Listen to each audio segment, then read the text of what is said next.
Weekend వచ్చిందంటే చాలు హైదరాబాద్లో డ్రగ్స్ భారీగా దొరుకుతున్నాయి. చేవెళ్ల ప్రాంతంలోని సెరీన్ ఆచార్జ్ ఫామ్ హౌస్ లో బర్త్డే పార్టీ పేరుతో డ్రగ్స్ తీసుకుంటున్న వ్యవహారం గుట్టురట్టయింది. పక్కా సమాచారంతో ఎక్సైజ్ పోలీసులు దాడి చేయగా 6 ఐటీ ఉద్యోగులు దొరికారు. వీరి నుంచి ఖరీదైన మద్యం సీసాలతో పాటు 50 గ్రాముల LSD బ్లాస్ట్, 21 గ్రాముల అరీస్ సహా మరికొన్నింటిని స్వాధీనం చేసుకున్నారు. డ్రగ్స్ కిట్ తో పరీక్షలు నిర్వహించగా అందరికీ పాజిటివ్ తేలింది. అభిజిత్ బెనర్జీ అనే వ్యక్తి తన బర్త్డే అంటూ ఫామ్ హౌస్ బుక్ చేసుకోవడంతో అతడితో పాటు ఫామ్ హౌస్ యజమాని పైన కూడా కేసు నమోదు చేశారు. మరికొందరిపైన కేసులు నమోదు చేశారు పోలీసులు.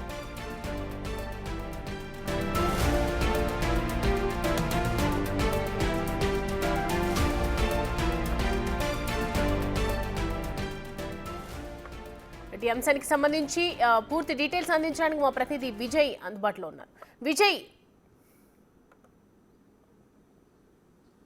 సౌమ్య, అయితే నిన్న రాత్రి ఇక్కడ సెరెన్ ఆర్చర్డ్స్ అనేటువంటి ఒక ఫామ్ హౌస్లో సంబంధించినటువంటి అభిజిత్ బెనర్జీ అనేటువంటి ఒక వ్యక్తి సాఫ్ట్వేర్ కంపెనీలో పనిచేస్తా ఉన్నాడు. ఒక ప్రముఖమైనటువంటి ఈ సాఫ్ట్వేర్ కంపెనీలో పనిచేసినటువంటి అభిజిత్ బెనర్జీ ఆయనతో పాటు మరొక 5 స్నేహితుల్ని కూడా తీసుకొచ్చి తన బర్త్డే వేడుకల్ని ఈ ఫామ్ హౌస్లో అయితే నిర్వహించేందుకు ఇక్కడికి వచ్చారు. అయితే ఇక్కడ ఈ ఫామ్ హౌస్లో ఆయన బర్త్డే వేడుకలు నిర్వహిస్తూనే నిషేధిత డ్రగ్స్ ఏవైతే ఉన్నాయో ఆ నిషేధిత డ్రగ్స్ని తీసుకువచ్చి ఈ ఫామ్ హౌస్లో తన బర్త్డే పార్టీలో వినియోగించినట్టు కూడా తెలుస్తూ ఉంది. అందులో ప్రధానంగా ఏదైతే మనకు LND డ్రగ్స్తో పాటు LSD బ్లాస్ట్తో పాటు ఏదైతే మనకు హ్యారిష్ ఆయిల్ కూడా సంబంధించినటువంటి డ్రగ్స్ కూడా దొరికినట్టుగా తెలుస్తూ ఉంది. అయితే LSD బ్లాస్ట్ సుమారుగా 0.5 గ్రాములు ఉండగా మిగతా సంబంధించిన హ్యారిష్ ఆయిల్ చూసుకున్నట్లయితే అదైతే ఆ పౌడర్ చూసుకున్నట్లయితే సుమారుగా 20.21 గ్రాముల హ్యారిష్ పౌడర్ కూడా దొరికినట్టుగా తెలుస్తూ ఉంది.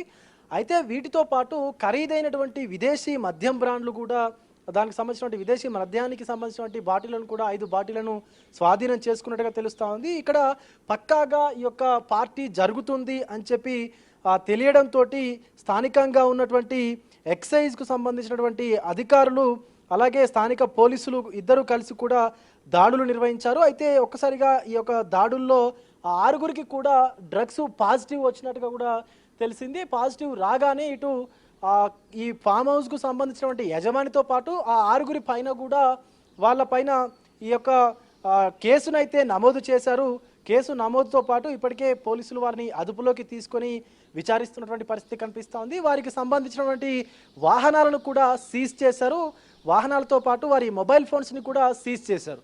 అయితే అసలు ప్రధానంగా వీళ్లకు ఈ డ్రగ్స్ ఎక్కడి నుంచి సరఫరా జరిగింది అనేటువంటి కోణంలో కూడా పోలీసులు అయితే దర్యాప్తుని ముమ్మరం చేశారు. అయితే ముఖ్యంగా చూసుకున్నట్లయితే మనకు వీకెండ్ వచ్చిందంటే చాలు హైదరాబాద్ చుట్టూ ఉన్నటువంటి ఇలాంటి ఫామ్ హౌస్ల్లో అయితే సందడి వాతావరణం నెలకొన్నటువంటి సిచ్యువేషన్ కూడా కనిపిస్తూ ఉంటుంది. ఇటు మొయినాబాద్లో కానీ అటు చేవెళ్ల పరిసర ప్రాంతాల్లో ఉన్నటువంటి ఫామ్ హౌస్లు కావచ్చు, అటు చిలుకూరు పరిసర ప్రాంతాల్లో ఉన్నటువంటి ఈ యొక్క ఫామ్ హౌస్లన్నీ కూడా కొంత కలకలలాడుతున్నటువంటి పరిస్థితి కనిపిస్తూ ఉంటుంది. కానీ అధికారులు ఈ ఫామ్ హౌస్ల యజమానులకు చెప్తున్నప్పటికీ కూడా ఇలాంటి పార్టీలు ఏమైనా జరిగితే మాకు ఇన్ఫర్మేషన్ ఇవ్వాలని చెప్తున్నప్పటికీ కూడా కొంతమంది యజమానులు అయితే డబ్బుల కోసం కక్కుర్తిపడి అలా పార్టీలు చేసుకున్నటువంటి వాళ్ళ కోసం అయితే అనుమతులు ఇస్తా ఉన్నారు. చూడొచ్చు మనకు విలాసవంతమైనటువంటి స్విమ్మింగ్ పూల్స్ ఇలాంటివన్నీ కూడా ఎరచూపి ఇలాంటివన్నీ కూడా మా కాడ సౌకర్యాలు ఉన్నాయి, మా దగ్గర సౌకర్యాలు ఉన్నాయంటూ కూడా వాళ్ళకు ఇవన్నీ చూపిస్తూ కూడా ఆకర్షిస్తున్నటువంటి పరిస్థితి కనిపిస్తూ ఉంది. మరొక పక్క వాళ్ళు కూడా ఎవరైతే ఈ పార్టీలు నిర్వహించేటువంటి వ్యక్తులు ఉన్నారో వాళ్ళు కూడా ఈ డ్రగ్స్తో పాటు ఇతర నిషేధిత సంబంధించినటువంటి గంజాయి కానీ ఇతర డ్రగ్స్ తీసుకొస్తూ అలాగే విదేశీ మద్యానికి సంబంధించినటువంటి బాటిల్స్ కూడా తీసుకొచ్చినటువంటి పరిస్థితి కనిపిస్తూ ఉంది. ఇలా ఎవరైనా చేస్తే ఖచ్చితంగా ఎక్సైజ్ పోలీసులు కఠిన చర్యలు తీసుకుంటారని కూడా తెలుస్తున్నటువంటి పరిస్థితి కనిపిస్తూ ఉంది. Soumya. Right Vijay, thanks for the updates. Right, చూస్తున్నాం కదా ఫామ్ హౌస్లో ఉన్నటువంటి ఏర్పాట్లు కావచ్చు, అటు ఫెసిలిటీస్ చూపిస్తూ ఇటు బర్త్డే పార్టీస్ అని ఏదేవో పార్టీస్ పేరుతో ఇటు డ్రగ్స్ అయితే అలవాటు చేసుకుంటూ ఉన్నారు. సో ప్రజెంట్ అయితే దీనికి సంబంధించి పోలీసులు కఠినంగానే యాక్షన్ తీసుకునే అవకాశాలు అయితే